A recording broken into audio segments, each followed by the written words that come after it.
अस्सलाम वालेकुम नाजरीन, उम्मीद है आप लोग खैरियत से होंगे। नाजरीन, आप लोगों के लिए खुशखबरी ये कि पाकिस्तान और अफ़गानिस्तान के मामला तय पा गए हैं। और इससे भी बड़ी खुशखबरी ये कि उस तरह से तय पाए हैं कि जिस तरह पाकिस्तान चाहता था।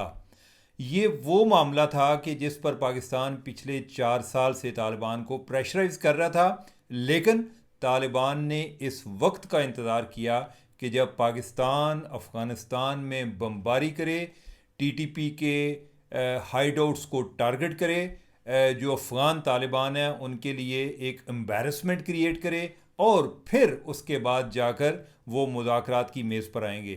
नाजरीन, ये जो मुज़ाकरात हुए हैं, पाकिस्तान और अफ़गानिस्तान के मुज़ाकरात तो पहले भी होते आए हैं। पाकिस्तान इनको कहते आया है और चोरी छुपे या खामोशी से इनको कहते आया है। अब जो मामला है, अब अफ़गानिस्तान के कंट्रोल से निकल गया है। मामला जब दोहा गया तो उसके बाद कतर और तुर्की वो भी इसका हिस्सा बन गए, क्योंकि जो मुज़ाकरात हुए वो दोहा में हुए, और उधर कतर के जो अहदेदार भी शामिल थे, और टर्की से भी जो उनके हाई ऑफिशियल्स हैं वो उसमें शामिल थे। वो एक तरह से जामन बन गए, और साथ ही ये इस पर दोबारा इन दोनों ममालिक की मीटिंग होगी, और वो टर्की के अंदर होगी। और इस तरह से जो जिस चीज़ पर अफ़गान तालिबान को कमिटमेंट देनी पड़ी, वो ये थी कि वो पाकिस्तान के ख़िलाफ़ किसी जारहाना अप्रोच का या जारहाना स्ट्रेटजी का या साजिश का हिस्सा नहीं बनेंगे। दूसरे अल्फाज में, टीटीपी अगर अफ़गान सरजमीन पाकिस्तान के खिलाफ इस्तेमाल करती है तो तालिबान इस चीज़ को अलाउ नहीं करेंगे। नाजरीन, ये वो बात है कि जो पाकिस्तान बड़ी देर से उनसे कहते आया था। अब जो है उन्हें इस बात का पास रखना पड़ेगा। अदरवाइज़ ये है कि तालिबान जो है पहले भी आइसोलेटेड हैं, जो उनके हमसाए हैं वो उनके बारे में पहले भी बहुत अच्छी तरह जानते हैं, लेकिन अब जो बाकी ब्रादर इस्लामी ममालिक हैं उधर तक भी बात जाएगी कि यार ये मसला तालिबान के साथ है, इनके साथ आखिर क्यों मसला है। तो ये चीज़ जो है ये टीटीपी के लिए भी एक बड़ी बुरी खबर है। पहले क्या होता था कि वो पाकिस्तान में धमाके करके और वापस अफ़गानिस्तान में जाके पनाह लेते थे। अब ऐसा उनके लिए मुमकिन नहीं होगा, ना उनके लिए टॉलरेंस पाकिस्तान के अंदर होगी। और अगर वो उधर जाते हैं तो पाकिस्तान पहले तो जो जामन है इस माहदे के या इस अमन प्रोसेस के, उनको उनके नॉलेज में लाएगा ताकि उनके ज़रिए तालिबान को अंडर प्रेशर करे। और अगर वो नहीं कर फिर भी नहीं होता तो फिर वही काम करेगा, वही ज़ुबान इस्तेमाल करेगा जो कि अफ़गान तालिबान समझते हैं। नाजरीन, इसका फ़ायदा क्या हुआ? एक तो ये है कि अब जो टीटीपी का इशू है वो इंटरनेशनलाइज हो गया, क्योंकि इसमें दो ममालिक शामिल हैं। एक मुल्क में आकर ये हमले होते हैं, दूसरे मुल्क में जाकर वो पनाह लेते हैं। अब जो है इंटरनेशनलाइज हो गया, क्योंकि अब इसमें कतर भी आ गया और टर्की भी आ गया। तो लिहाजा तालिबान के लिए इस चीज़ से किनारा कशी या उस पर कोई बहानेबाजी वो मुमकिन नहीं हो पाएगी। दूसरा जो है, वो जब पाकिस्तान को एज अ रियासत उधर तस्लीम कर रहे हैं तो इसका मतलब है कि इनका जो ड्यूरेंट लाइन वाले बात इनकी पहले भी उसकी कोई अहमियत नहीं थी, वो छेड़छाड़ के लिए अपनी तरफ से इस्तेमाल करते थे। अब इस पर भी वो नहीं फर्दर भी नहीं कर पाएंगे।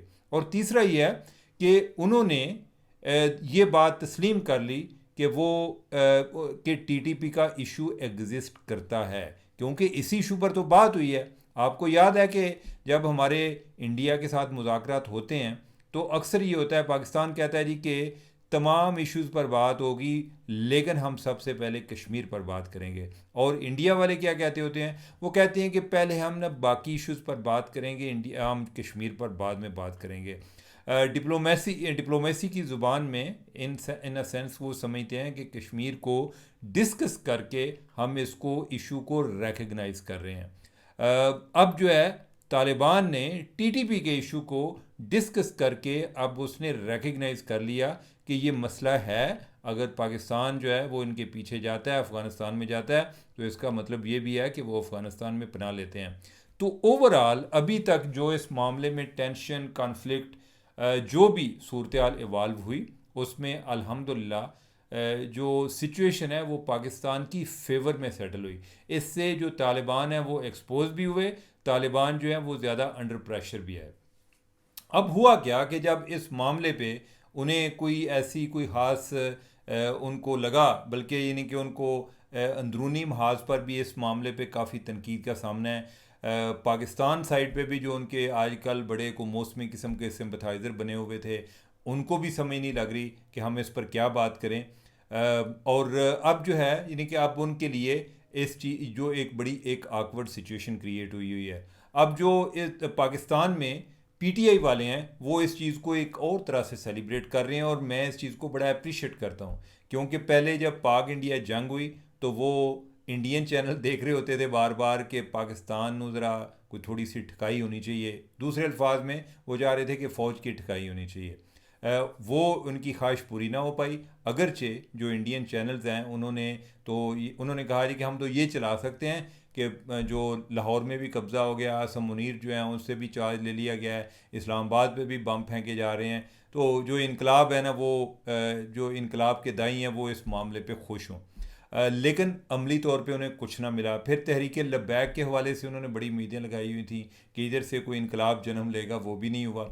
टीटीपी के हवाले से जो उन्होंने बड़ी एक इंटेलिजेंट स्ट्रेटजी इख्तियार की है, उन्होंने कहा कि देखें पाकिस्तान ने अल्टीमेटली वो कर दिखाया, या हुकूमत ने वो कर दिखाया, या फ़ौज ने वो कर दिखाया जो कि इमरान खान इतनी देर से कहते आए हैं। इमरान खान क्या कहते आए हैं? इमरान खान ये कहते हैं कि जी तालिबान के साथ मुज़ाकरात होने चाहिए। अब क्या इसमें वही चीज़ हुई है जो इमरान खान ने की है?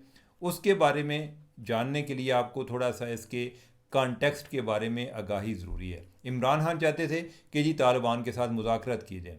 अच्छा, ये जब से इमरान खान ने चाहा है उससे पहले भी मुज़ाकरात हुए हैं, उससे पहले कई दफ़ा उनके साथ अमन मुआहदे हुए हैं, और हर अमन मुआहदे का अंजाम ये हुआ है कि उन्होंने उसकी खिलाफ वर्जी की है और बात वो आगे नहीं बढ़ पाई। अब यह है कि जो हमारी गवर्नमेंट है उनको, या ओवर द टाइम जो गवर्नमेंट्स हैं या मिलिट्री इस्टेब्लिशमेंट है, उनको क्यों नहीं लगता था कि तालिबान के साथ मुज़ाकरात का फ़ायदा है? उसकी वजह यह है कि वो पार्टी कि जो इस टाइम आपके साथ लड़ रही है, उनके साथ मुज़ाकरात करने के आपको दो नुकसान हैं। एक तो यह है कि आपने ये रिकग्नाइज़ कर लिया कि वो एक बाकायदा पार्टी हैं, ठीक है।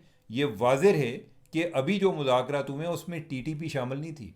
उसमें टीटीपी अफ़गानिस्तान और पाकिस्तान के दरमियान एक स्पॉइलर के तौर पर डिस्कस हुई है कि ये जो है ये लड़ाई की वजह है पाकिस्तान और अफ़गानिस्तान के दरमियान। उसको एज अ पार्टी तस्लीम नहीं किया गया, वो अभी भी तस्लीम नहीं किया गया।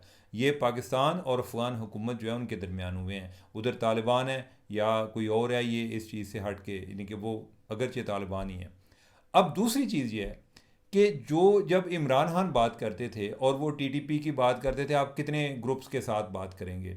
कोई नूर वली महसूद ग्रुप है, गुल बहादुर ग्रुप है, कोई और पता नहीं कितने को इनके ग्रुप्स पाए जाते हैं। तो आप जो है को दो के साथ करेंगे, बाकी जो है वो दो जो है वो आपको रिकग्नाइज नहीं करेंगे, वो अलहदा से अपनी सारी गेम जो है वो स्पाइल करेंगे, या जो इस एग्रीमेंट हुआ उसको स्पाइल करेंगे। लेकिन इससे भी बड़ी बात यह है कि आप उनके साथ पोजीशन ऑफ वीकनेस से कर रहे हैं, यानी कि आप एक कमज़ोर हैसियत में उनके साथ मुज़ाकरात कर रहे हैं।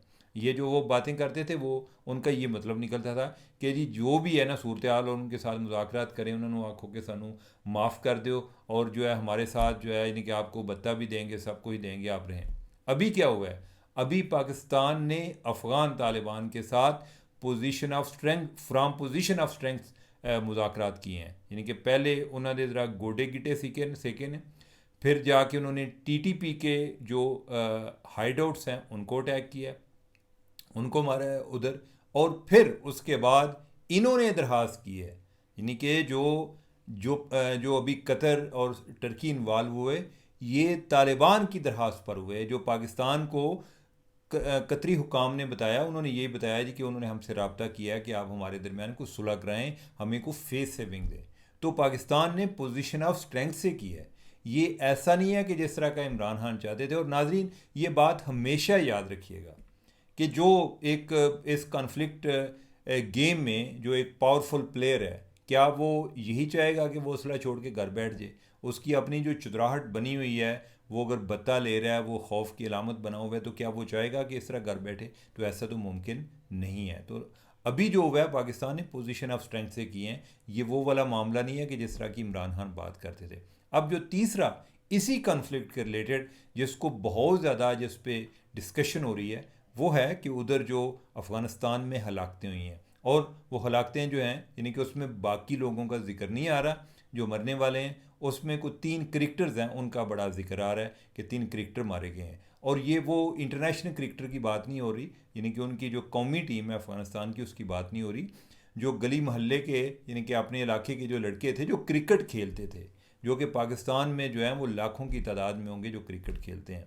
इवन तालिबान जो है वो भी क्रिकेट खेलते हैं। जो क्रिकेट जो है एक ऐसी गेम है कि जिस पर दोनों साइड जो है उनका कंसेंसस है, तालिबान हो या नॉन तालिबान हो सारे क्रिकेट खेल रहे होते हैं। अब यह है कि इन्होंने जब कोई अफ़गानिस्तान में बमबारी की और उधर जिस एक घर को टारगेट किया गया, ये इनका अफ़गान हुकाम का दावा है जी कि उधर 3 क्रिकेटर लड़के थे जो कि क्रिकेट खेल के आ रहे थे, वो भी मारे गए हैं।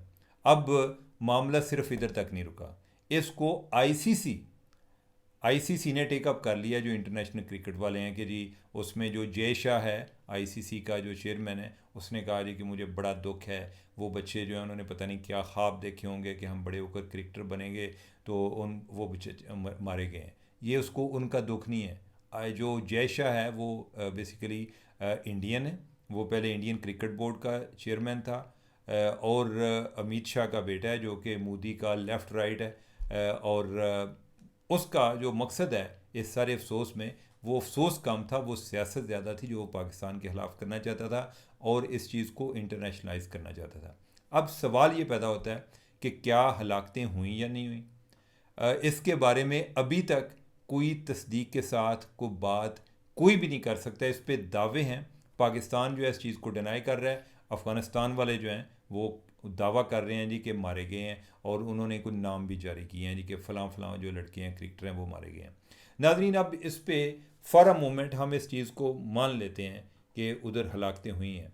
अब मुझे ये बात बताएं, आपको अगर याद हो कि जब ड्रोन स्ट्राइक्स होती थी हमारे इधर ट्राइबल एरिया में होती थी, उसमें बहुत सारे दहशतगर्द भी मारे गए।